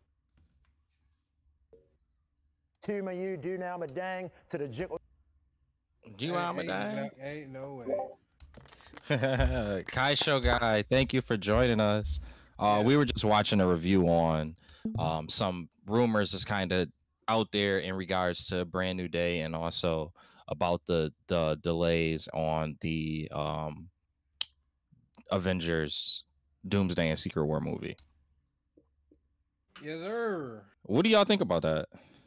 Savage Hulk, I like that. I mean, how they're moving, it's all over the place. I feel like this is old Marvel. I feel like they would just flood the internet with all sorts of ideas and everything, so people never really knew. One of these rumors is the truth, but not all of them can be true at the same time. So I think they're just taking a play out of their book before. But I'm also, oddly enough, I'm loving every single rumor that we have. Supposedly they showed a sizzle reel at a con. I can't remember which one it was recently. It was showing Tombstone being in the Spider-Man film. It was showing Boomerang in the Spider-Man film. And I think it was another person. I can't remember. Scorpion, right? Scorpion, yeah, Scorpion. That was from the sizzle reel that we got. That was actual information that multiple people can corroborate. So, and now you hear the Hulk. And then they're also searching to employ an Asian man within his 30s and 40s, which most people would assume that it was Mr. Negative. Like, it's just so many scoops that I don't know, but I'm liking all of them. Savage Hulk versus Spider-Man will be a fire way to bring back Savage Hulk. Fire way. Yeah, my thing is, I do like it. I do like the idea of the fact that now that we have these delays, I hope that does have an impact on the Brand New Day script. T, if you can too, I can't see what the comment is that Kaisho guy left there. He said the symbiote suit definitely, Punisher definitely, Scorpion and Tombstone, yes, Savage Hulk in credit scene. Yeah, Kaisho guy, my man, because that's essentially what I kind of got from that vibe as well. Is what they could do. A lot of what was said was that they would like for us to get like a more grounded, like ground level, street level Spider-Man with the traditional villains that Spider-Man will face, kind of like, and I think even Did a Nerd said it in there, like a day in the life of Spider-Man kind of vibe. I'm cool with that being the focus for the majority of the movie. And if they do want to bring in, the thing is now that it is going to be before Doomsday, I think that you could use the ending to tie in something that will be major or talked about more in Doomsday. So if there is going to be a portion of Doomsday that tackles what's going on with the Hulk, you know how I go. I always like when they introduce, like they give us a little tidbit of that beforehand, and then we are able to flesh that out further in whatever movie comes out after that. So I'm not mad at that. I like the idea of that. Now my thing is, I don't know whether what Den of Nerds said was a confirmed fact or not in this regard, but they start shooting in July and finish in August. That's a quick turnaround for all of these things. Even they finish in the fall. They finish in the fall. Is the fall like October? Because if they already said okay, then I'm cool with that, because if one scene alone could potentially take you a month and a half to shoot, I really don't want them to rush it. I think that Spider-Man has been for the most part successful, so I don't want a movie that feel like they like it was rushed in any way, shape, or form. I want it to just feel like the next, like a natural progression for Tom Holland's Spider-Man as it's been built up in the Sony Marvel Spider-Man franchise. But I'm cool. I like that. If the majority of the movie is just like essentially his rogue gallery, and then you end it with this alternate Hulk that comes out of nowhere that could maybe start out as Savage Hulk and turn into a Maestro Hulk in Doomsday or something like that, I'm not mad at that. I'm cool. I'm cool with that. What would be the thing that takes Bruce, how we presently know him as Professor Hulk? What would take him? It has to do something to do with. Does it have to be him? Does it have to be him? Could it be an alternate? Could it be an alternate universe version? Or it could be that. It could be that, but I would, like Rob was saying, like we didn't have this Professor Hulk shit since what? It's too long. I'm glad to see a real Hulk in a movie. And he's been like that 2018. I say he'd been like that for 5 years, because remember when that snap happened, 5 years had passed, and he'd been like that. So he'd been like that, let's say for so let's say like 8 years or whatever since we caught up with Marvel. It's like, so what's the snap? Is Hulk gonna be like, no, it's time for me to take over? Feel the type of way, because we already know he was scared of Thanos or something, or he was tired of fighting Bruce Banner's battles, which didn't make sense. So it's like there's got to be something. Maybe She-Hulk ended up dying or some shit, or something go on. But I feel like, maybe the resurgence of Red Hulk. Maybe they got like Red Hulk or something happened between them. Like he sees Thunderbolt Ross, or the leader had like a contingency plan to set Bruce Banner off or some shit. But yeah, it can't just be no. You said what? Kaisho guy said that's a pretty good snipe. I ain't gonna lie. But Kaisho said they're setting up Sinister Six and have been for a while. For sure, it only makes sense to make Savage Hulk an in-credit scene. Amadeus Cho, if they're also looking for an Asian man, could be Amadeus. True. Well, they did. The Steven Yeun might get added into this movie. Yeah, that's the Asian man. So they could make that Savage Hulk into the Amadeus Cho version, and I'm not mad at that. I like the idea of them introducing new characters. These is people that they could bring back for what might be either a long hiatus or a complete exit for a lot of the MCU characters that we've seen currently. Like, I honestly don't know how you would do it for Thor, but I kind of want them to start thinking about what are they going to do for Thor when Chris Hemsworth doesn't want to do it anymore. So I think introducing Amadeus Cho right now, I'm not mad at that. Revival of the Hulk franchise. Yeah. Oh, most definitely. And Yeah, then absolutely. if they capitalize, we already talked about this on the podcast, but if they capitalize with a fucking World War Hulk, a lot of people aren't noticing or realizing that since they pushed back those Avengers films 7 months, it leaves spots open technically for Marvel movies to come out on the time slots or the general time slot in which those Avengers movies were going to come out previously. So there's been a lot of What movies they been speculation. working on though? There's been a lot of speculation about World War Hulk possibly being a possible movie, and they've talked about having, or it's been a rumor that where they're gonna have a couple Dooms, what is it? Not Doomsday, Battle World movies, Battle World based movies. If you start the Savage Hulk in the Spider-Man film, and then just like Nah was saying, translate him over to being Maestro by Doomsday, and now we actually see Maestro in effect in the World War Hulk storyline, I guess. I don't know. Maybe even if it's a morph between Maestro and the World War Hulk. Like, we know that Marvel has they kind of have a tendency to kind of take multiple elements and merge them into one. Mhm. So maybe you get Savage Hulk here, like Kaisho said, kind of we want that to be towards the end credits. It's teasing us for Doomsday that's coming later in the year.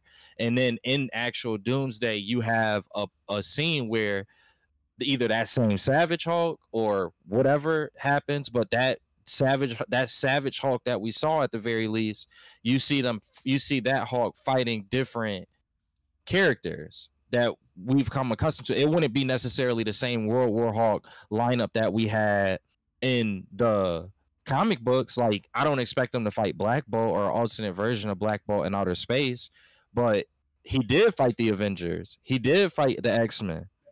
And those we know are going to be characters that we see in Doomsday. So could you just have that same character have their World War Hulk-esque moment? There's even a Sentry now. So you like, it might not be 1-to-1 with the comic book, but you got enough of those characters there Have mercy. to, you know what I'm saying? And then have the finality of that be that same Savage Hulk that we saw in Spider-Man turn into Maestro Hulk. I'm not mad at that. For a character that does not get like their own movie, if they flesh that out well enough, it really could be a very like entertaining little saga to follow from Spider-Man to Avengers Doomsday. That should be beautiful. Or what if not even use Amadeus Show? What if we keep Mark Ruffalo? What if Mr. Negative, since he's able to tap into people's negative emotions, what if he's just able to siphon all the good, from Professor Hulk and basically manipulate him back to his savage form? Just kind of like what Scarlet Witch did. But this time, Mr. Negative is doing it. I think Mr. Negative is for sure is like a not even if not confirmed, like it's a strong rumor. It's a rumor. They've also released the wardrobe that Spider-Man or some of the wardrobe of some of the characters supposedly is like Asian based. So a lot of people are speculating it may be the Hand or it might be the goons from what's the nigga's name? Mr. Negative's crew, which I can't remember his goon's name. So it has some Asian based influence into it. Also, supposedly Sadie Sink is supposed to be Mayday Parker as well. And that would make you think it has to be something universal, right? Like there has to be some. It has to be a mixture of both. Has to be.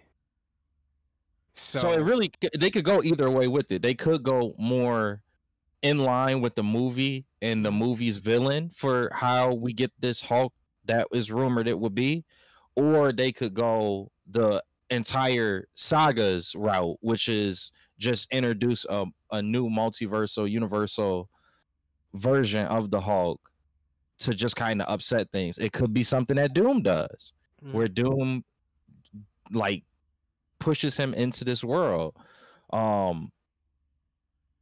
Oh man, I just kind of wish, the only thing I still can't get away from the feeling of like, I wish that there was just some more content around like everything that's going to be happening multiversal wise. Like, I would love if there was something that was focused on the TVA, because if you could have the TVA get corrupted again, as an example, and we already knew about it, you could easily push in a lot of these things. Whereas where it's staying right now, it's just kind of like, I mean, it'll work because they kind of did the same thing with Thanos, like when Thanos was collecting the rings, where it was like you didn't really understand everything that was happening in the background, but you knew that he got another ring. It can work. It's not that it will be an issue. I just wanted to see a jump from the previous saga to this saga where we would kind of get more explanations. But I think it's still, nonetheless, I'm still not mad at any of this stuff that was kind of shared during that Dinner Nerds video. All right. Any other talking points, viewpoints? Well, Kaisho guy came back with use Amadeus as a way to get into that verse. So honestly, with everything that was being said, I'm looking forward to if they can execute everything properly for the next Spider-Man movie. Because if they don't, then it's just gonna be an epic fail. I feel like I don't think that the Spider-Man will necessarily, like, Spider-Man is, the way that they've been rolling with Spider-Man, it's hard for me to just picture a like really bad Spider-Man movie. It's just, it is. I mean, you telling me right now, like, even just with the thought of it, do you think that Spider-Man would be on the same realm as Brave New World? Or No. Or, you know, like, do you think that Spider-Man would be on the same realm as an Eternals movie, or what's another movie that came out in between that? Marvels, yeah. Do you think that it would, like, I just don't see that being the case. Worst case scenario I could see it doing is being like having the hype, like having the energy that like Shang-Chi had, but when you take even just that though and add the Spider-Man element to it, I still feel like that's going to be a more successful movie than 70. Yeah, let's go with 70% of the movies that come out with Marvel, just because Spider-Man is like, that is just like that. So I don't think that it'll be a failure, but to your point, I do hope that the execution can just feel right, especially knowing the next movie we get is Avengers Doomsday. D, you got any feedback? Null and Symbiote Super sequel or Doomsday sets up Goddamn. Yeah, I was just reading Kaisho guy's comment, but I was looking up more Amadeus Shaw wasn't for retains his intelligence as the Hulk, so I think they might stick with Bruce Banner as the. That's a good point. Yeah. That's a good point. As the Savage Hulk, because like Rob said, having Mr. Negative in there affecting his mind, I think that'd be a great route to take. You know, Spider-Man's fighting the Sinister Six or something. But like he did mention, they did bring in Null, and isn't he like part of every universe, or he sits in between universes or something like that? Technically, he's every part of everyone, if I'm not mistaken. So there's only like one Null, I'm assuming, right? Yeah. So he's not a multiversal type. In the Sony, but see, that's that Sony stuff right there. No, but even in the comic, no, but isn't there? In the movie, wasn't Null like, he was like, we went in the place between universes, and that's when they were going back to the Sony universe when they came from Marvel? I don't know. I'm pretty sure in the comics there's only been one Null, because Null was there when there was complete and utter darkness in the universe. Yeah, so, but when you get to Carnage's most recent run, Carnage defeated another form of Null. It was a Null from another universe, and he became a King of Black. In the Carnage run, he became like, you know how once you defeat Null, like you gain the ability to kind of like control all the symbiotes and all of that. That was the only power that Carnage didn't have at the point, so he went on like this whole mission to get that power, and he ended up going to another universe where it was the exact same Null that Eddie Brock faced, but it wasn't the same Null that Eddie Brock faced. And that was in, I don't think Danny Cates did that, but Let me see if I can find the Carnage run.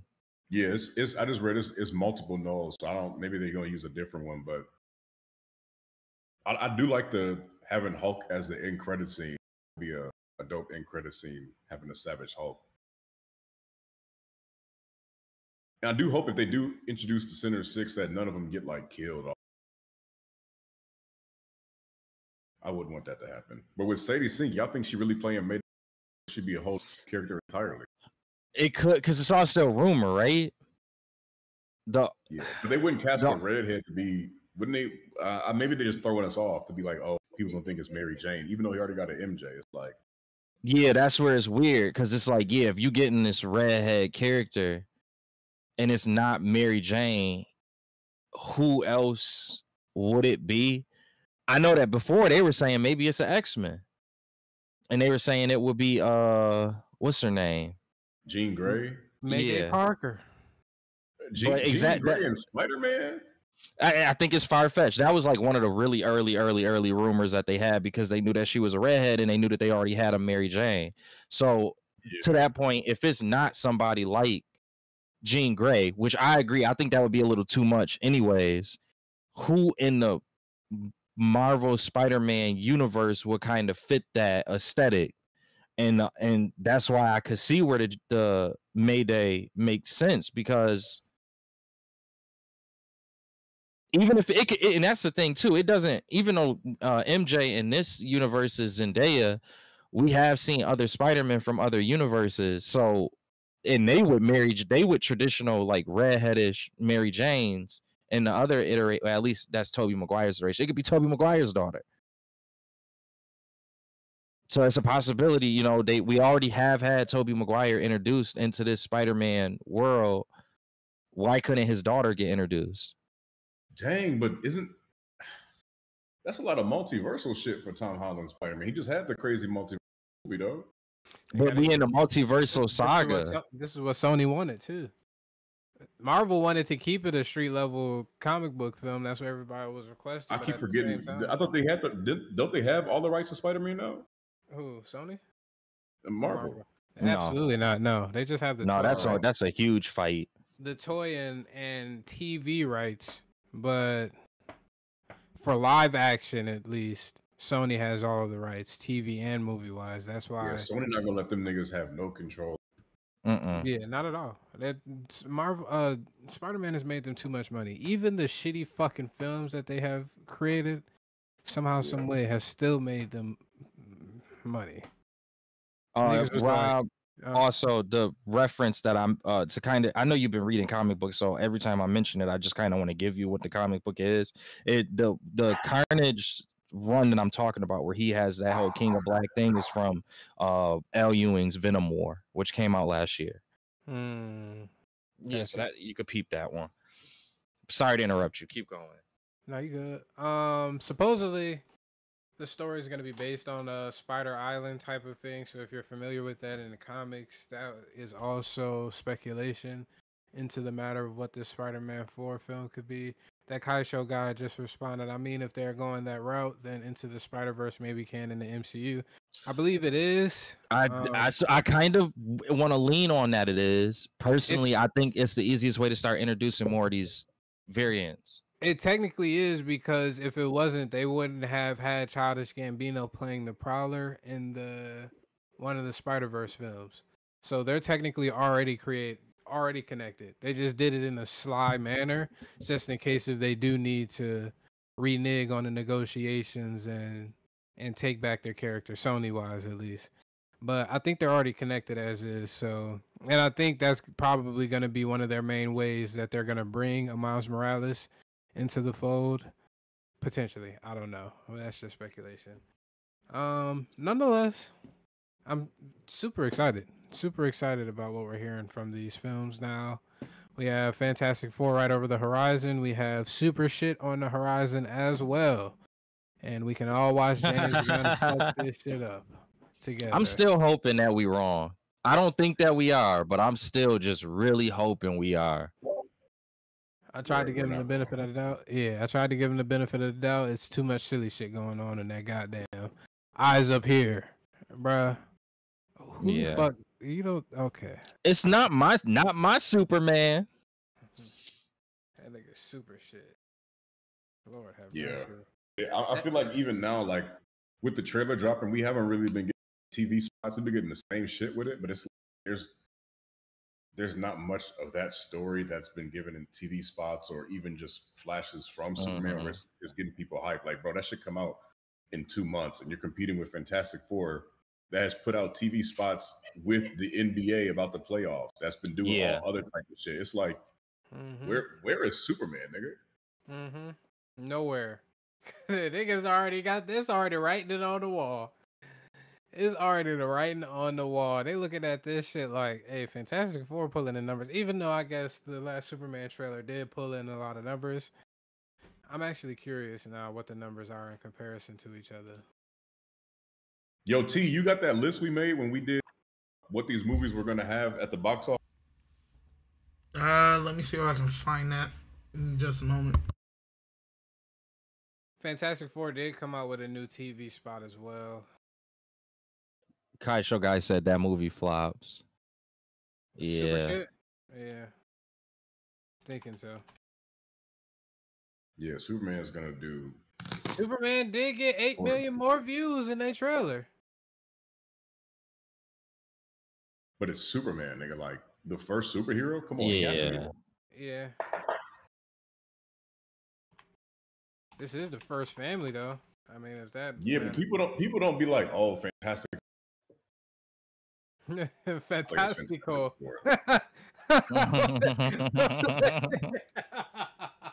What was that shit you said before?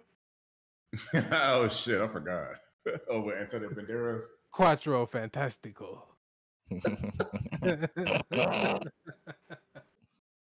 Oh, we ain't even hear. Yeah, I feel like Fantastic Four gonna be done. We ain't hear how Galactus sound. We ain't got a clue about what they doing. But Superman, yeah, we done heard damn near every character talk so far. We even seen the Justice Gang in the Peacemaker trailer. Oh, the Fantastic Four. Taking the copy out of the fucking Deadpool book. You mean to Peacemaker applied to be in the Justice League on some Deadpool shit? Come on, y'all. Yeah, they have only shown 5 people in their damn trailers, damn near, in the Fantastic Four trailers. The Fantastic Four, 6, Silver Surfer, and Galactus. We don't know nobody else that could be potentially in that film. Superman trailer dropped everybody all at once. You know who all is in this fucking film off the get-go, straight off this trailer. Yeah, nothing funny hidden unnecessarily. Yeah, it feels like they're doing that for a reason because they're trying to reach for as many fucking nostalgia. James Gunn, he know if I show them some of these other characters before they in the movie, it's over. They not going. It's over. Folks are probably question why we feel this way. I feel like in that trailer when Superman is getting pissed off because the president would be pissed at his actions, and that nigga have a fucking temper tantrum. I feel like at that point I tuned out of the rest of that fucking trailer. I'm not gonna lie. My Superman is not getting pissed off and having a bitch fit just because the president of the United States don't agree with him. My Superman will always know that niggas in higher ups probably won't always agree with him. It don't negate the fact that what he needs to get done still needs to get done, nigga. Yeah. This nigga have a bitch fit to Lois. This nigga it's over like, here who talking is he? too much to Lois while the city is in dire straits. It does not feel like Superman. Why is this nigga putting his boots on one by one when this nigga was getting suited up in a fucking phone booth in 2 seconds? Bro, see, that was one gripe I had. I'm like, yo, I don't understand him being a journalist and having the suit on underneath his work clothes because you're just gonna look dumb. It's like, granted, his identity should have been revealed anyway. Because if you have to save somebody off rip, you're not gonna run and put a suit on unless it takes you 1 second to put it on in the phone booth, like how they used to do. That nigga getting ready in his apartment like he going to work a night shift, and then kissing his shorty, it was like, yeah, this nigga serious. He don't even care about the danger. What Superman don't care about the impeding danger, the apocalyptic conditions? you have to face outside. That Superman is like, bro, especially, and that's the part that annoyed me, because if you go to the comic book that this is supposed to be based off of, right? Like Superman knew he was clipped, he was dying, and he was like, Lois, I ain't about to do this with you. I gotta go save some people right now. That's how he get down. Like at the end of the day, yeah, he loved Lois. If she in danger or something like that, yeah, he always know where she at and can hear her scream. Yeah, all right, cool, all of that. But for him to just be, she ain't got no danger, she probably in the safest place she could possibly be in, and he like, yeah, let me take my time getting ready and make out with you. Come on, fam, that's not my Superman. Super shit, man. I'm about to read this All-Star Superman. If this nigga don't fucking line up into this All-Star Superman shit, I promise you, James Gunn, this will be your last fucking movie, brother. Last one. No, I mean, he hasn't done a lot of wrong.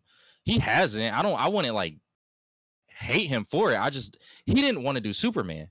Originally, he said, I don't relate to the character Superman. It's hard for me to find ways to relate to this character. So I don't want to do a film on Superman because of that. And he just 180'd that. It may have just been he needed to stick with his original intuition in regards to this specific character. Now, that's not to say that James Gunn can't make a successful character in another area, but maybe it's just not in Superman, and that is fine if that's the case. He do good with funny niggas. I'm not trying to look for funny shit with Superman, brother. I guarantee you, it's gonna be some goofy shit in here, bro. From Superman and Clark Kent, it's gonna be some goofy. Yeah, not normal, goofy. Like, I'm looking for goofy shit from The Flash. I'm not looking from that shit from fucking Superman, bro. Like, Superman got funny moments, but it's like the same type of funny moments that you kind of see or expect from like Captain America. Like, he might make a quick little jab joke here or there, or he might comment on something in a way where he being serious, but the way that he say it kind of comes off in a humorous way. But for him to be like cracking jokes, like on the same level of somebody like Plastic Man, nah, that's not Superman. Not my Superman. All right. Nonetheless. Kaisho, sorry to interrupt you, but I just wanted to read the comment that Kaisho guy had here. He said James Gunn can only make characters that have human elements. He can't make gods. Am I reading that right? He can't do gods like stoic. He can't do God like stoic characters. Yeah, I agree. I just don't think it's his bag, and it's okay, bro. Like, I think that's that narcissism with him. Like, why can't it be okay that this isn't your bag? You could make 7, 8 different characters in the DC universe that could be within your bag, and you do a great job with that. Why do you have to?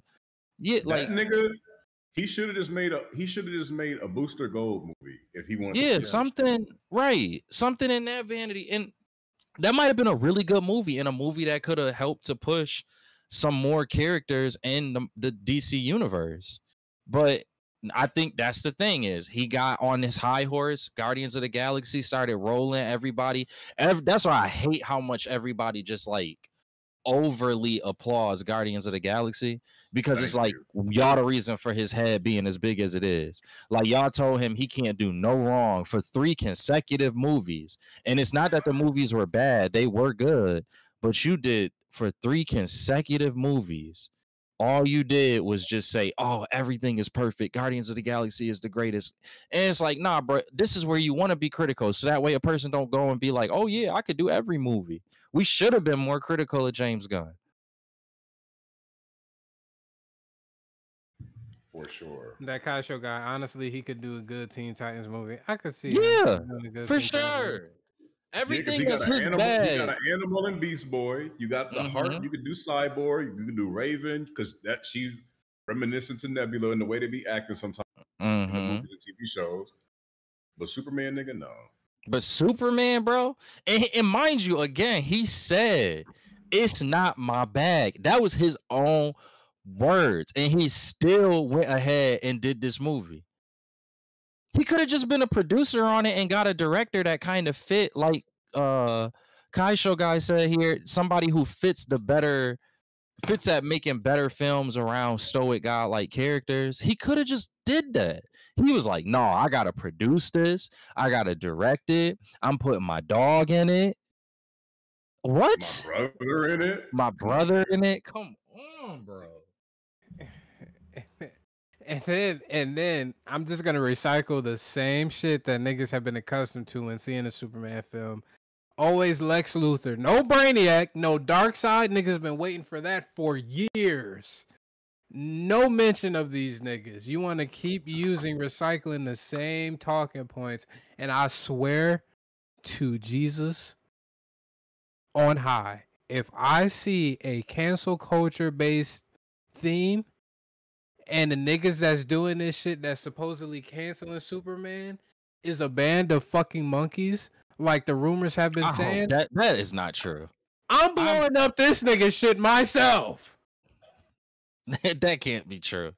I hope not. It's enough other elements to focus on in this movie to where they just don't need an element like that. I don't think that. I'm really hoping, hoping that that's not real. You had the closest opportunity to create one of the craziest storylines with Darkseid, and niggas really just said they not. You know what though? Marvel or DC isn't ready for that though. Like, they gotta show consistency first. Again, if we go back to Marvel, it's not like Marvel brought Thanos out off rip. They saw that they had a couple of movies under their belt that were like consecutively good movies. Even if there were some duds in there still was a decent amount of good movies that came out. Then they had that, they culminated that up to an Avengers movie that was good and successful. DC need to be able to build up like that before they do any film where they introduce in a character as big as Darkseid, because that's somebody who should not disappoint. If you disappointing people with the other characters, the less powerful characters and smaller characters, if that's all that DC can give us at this current point, just imagine what they would do with the Darkseid. Kaisho guy said, problem with DC is they tried to compete with Marvel's Infinity Saga. Too soon. That's not their role. They got to know to stay in their lane, and I completely agree. They refuse to stay in their lane. Just figure it out. Figure out what works best for you. I think that was Warner Bros. Too, because I feel like Zack Snyder wanted to take his time. I think he understood and realized that it would need to be a slow burn to combine all of these various characters within the universe. That's why I think we had such good films from the get-go. You had the Man of Steel film, you had the first Wonder Woman film, which people thought was pretty good as well. And then Warner Brothers came in and was like, well, Marvel is doing Infinity War. We need a big event. That's why they did a Batman versus Superman, and then just plugged in hella different people that didn't necessarily even need to be a part of this shit. Yeah. And his Batman versus Superman, he came out and it was like he only wanted to do Superman movies, but he was like, if they do Justice League or something else down the road, that could be for someone else. I just want to focus on the Superman mythos.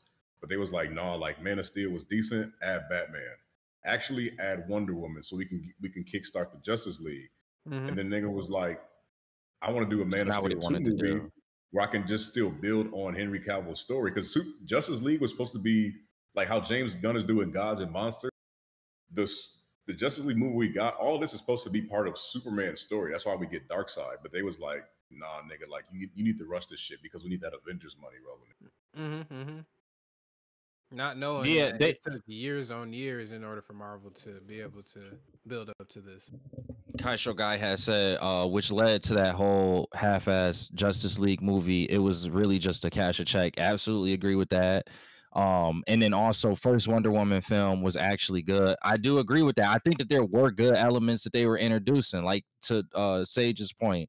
There were some moments in there that were good, but they rushed, like you said. They were trying to get to that Infinity Saga feel that Marvel was doing, that they just rushed everything. They weren't listening to their directors. They probably weren't listening to some of the producers that did have success as well. And what we got is what we got. Sadly. Now we'll never get to see Darkseid for the foreseeable future. I don't know what's gonna happen with DC, and I feel like Superman flopping is really gonna complicate things. Bro, and these costumes, we keep talking about these costumes, bro. We had these niggas in the best this fucking dog in the best costumes, bro. We not getting like we had Darkseid with the Omega symbol fucking branded in his chest. Like we about to get the dumbest shit with James. Yeah. If he make one. Amanda Waller shouldn't be funny. I know that there was talks about doing Amanda Waller.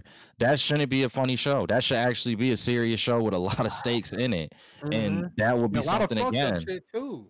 Yeah, absolutely. Why is Viola Davis still Amanda Waller? Like, why this nigga should have really re the whole joint, bro? That's really pissing me off.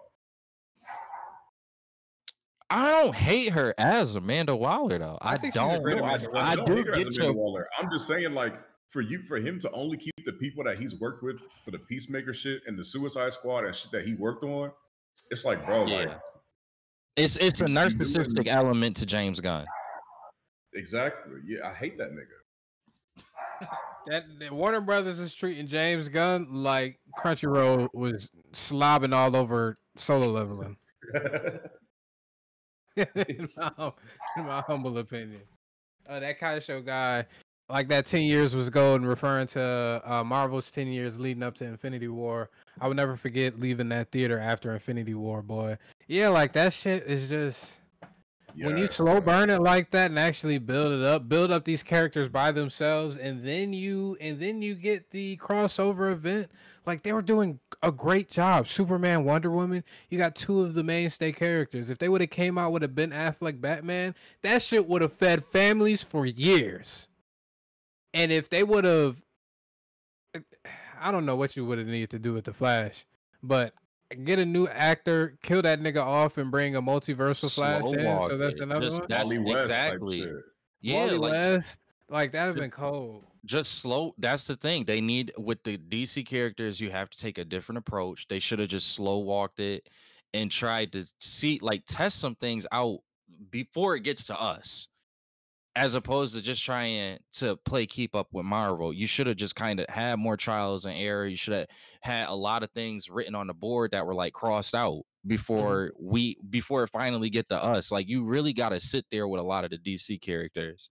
A lot of them it's a different type of nuance between the DC characters and the Marvel characters. Like, Iron Man for Marvel is relatively a simple concept to come up with. It's like billionaire guy, got a company, has a level of humor to him, and is in an iron suit. You can flesh that out. You'll have an easier time fleshing that out than you will somebody like the Flash, even as an example. Like, the Flash is going to be difficult because, okay, how do we introduce speed? Okay, how do we introduce how he, like, everything that he does with his suit? Because we know, like, with the traditional Flash, like, he has that suit and a ring. So it's like, okay, if you see that when you looking at the source material for a Flash movie, you're like, yo, how are we about to have this whole ring suit thing happen? You got to, like, really think about that element. You got to think about, like, what elements of the comic book are we going to be able to show versus which ones aren't we going to show. You got a budget that you got to work around with all of these things as well. Again, with Marvel, it's like, okay, we didn't have the biggest budget when we did Iron Man 1, but, like, he got this Mark 1 suit that's like Tin Man from Wizard of Oz pretty much. We could do our take on that. That's not going to kill our CGI budget too much. You know what I'm saying? Like, you got to look at what is going to help you with all of the out exterior and realistic elements that you got to face when you're making a movie. You got to think about what's going to actually help you. And with James Gunn, it feels like what they trying to do is they trying to pull the Marvel humor bag as like a veil over your face. So it's like, if we put enough comedic moments in here, could that redeem where we don't necessarily want to flesh out certain CGI aspects, or we don't want to flesh out certain character roles because of runtime? Can we just interject a humor into that to make up for it? Bless you. Yeah, I don't like it. I don't like it. I did think that the Creature Commandos, to T's point, T always brings this up. I did think Creature Commandos was pretty good, but again, that's James Gunn's bag. It's fine when it's his bag. Dude, it's fine when it's your bag, but you don't need to make everything your bag. You need to be, if he really cared about the content more so than he did his own personal wishes for the DC universe, he would really be going out there trying to get like, I'm like, look, if y'all want me to be the head of all of this, I'm gonna need a team of writers for Superman. I'm gonna need a team of writers for the Flash, because the stuff that we've had in the past, we're gonna need multiple input and viewpoints in order to get this right. This is the first superhero, to D's point earlier. This is the first superhero. We're going to need to spend a lot of time thinking about this, let alone actually creating it and molding it. And he just, I don't know. I think at one point we could all agree with, and then we can leave off on here. The moment DC leaves Warner Bros. Is the moment they'll actually start to acquire some type of clout in the movie industry. The TV might change. As long as you got Batman, that's never going to happen. Yeah. How long has DC been with Warner Brothers? I know it's longer than Disney and Marvel. Mm-hmm. They might have, since they started doing, that might go back to like Christopher Reeves, that it was with Warner Brothers. So Over it's like 58 years. See what I'm saying? You see what I'm saying? They not going nowhere. They not going anywhere. You know how many billions of dollars DC done made Warner Brothers, even with all of these failures? Billions. Yo, we gonna be old as shit if we gonna see the same fucking thing for Spider-Man and Sony. I hope not, but that's a fact. The way it's going, yeah. But all right, y'all. Thank you, that Kai Show guy, as always, for popping in. You the MVP for this stream, so give up a clap for that Kai Show guy. We greatly appreciate you for stopping on by. Again, y'all, we usually on here around Sundays or Mondays around 7:30 p.m. Eastern Standard Time. It could be in between 7 to 8 p.m., to be honest with you. We appreciate y'all again. Please hit that like and subscribe button if you're following us from the YouTube side. And the noti bell as well. If you're from the Twitch side, hit that follow button and subscribe if y'all can. We greatly appreciate all the support. Again, we shall be coming with you with some new content later on this week with the Dreamcon. We might do some live streams. We might have some questions for all of our cohorts that will be there at the con. Most definitely going to be taking some pictures, videos of all of the behind the scenes and everything that we can, as well as probably some nightlife as well, so everybody can live vicariously through us. We appreciate y'all again for stopping on by. As this nigga T is knocked out, he might not even pull up and the end credits. T I know how to wake him up. Let me play his theme song. T, that might be in the dream. See, this about to be the fucking thumbnail too. It need to be. It's most definitely about to be the fucking thumbnail too. Is he sleep or is he that frozen? Need to be the name of the episode. Is T sleep or is T frozen? Yeah. And that nigga hear us, bro. That nigga is knocked. He don't hear a damn thing. Let me call this nigga. Hold on. Only Squad Nero podcast, or one of the podcasters goes to sleep. Give me sleep for 400, Alex. I was wondering. I was like, that nigga not yapping like how he used to. Something must be afoot. Either that or he be on a Dexter's Laboratory. This nigga just knocked out. Nigga said a foot. D might be right. He might be frozen. Nah, that nigga is knocked. I can still see the damn screen. You have some movement. I see him breathing type shit. Yeah, I see it now too. I see him breathing type. T! Man, he sleep like a freeze frame. OD, man. That's what happened when you a father. There it is. There you go. That ain't no dad sleep. That's Mr. That nigga sat up. He pondering to the world. That nigga sat up as if he was thinking about some shit. You ain't slick. You should have got the he need a cloud background. You ain't slick, nigga. Remember that cloud background that we used to take with He trying to hold this shit back. the See, we're done. I already did my outro and everything. You said you ain't gotta say a fucking word.